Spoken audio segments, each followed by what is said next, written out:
महिलेला मिळालेल्या कोणत्या संपत्तीची ती पूर्ण मालक होत नाही। नमस्कार, मी आपला वकील मित्र ॲडव्होकेट कैलास नाईक।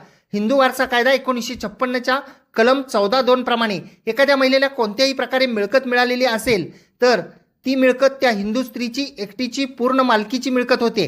ती त्या मिळकतीची त्या महिलेला पाहिजे तशी विल्हेवाट करू शकते। परंतु जर त्या महिलेला तिच्या हयातीपर्यंत कसून खाण्यासाठी मिळकत दिलेली असेल, म्हणजेच लिमिटेड राईट्स दिलेले असतील व तिच्या हयातीनंतर त्या मिळकतीचे वाटप कसे करावे याबाबत लिखित करार असेल तर त्या परिस्थितीमध्ये ती मिळकत त्या महिलेची एकटीच्या पूर्ण मालकीची होऊ शकत नाही व ती महिला त्या मिळकतीची विल्हेवाट लावू शकत नाही। असा महत्त्वपूर्ण निर्णय माननीय सर्वोच्च न्यायालयाने कल्लाकुरी पट्टाभिरामस्वामी यांचे वारस विरुद्ध कल्लाकुरी कामाराजू व इतर या केसमध्ये 21 नोव्हेंबर 2024 रोजी दिलेला आहे।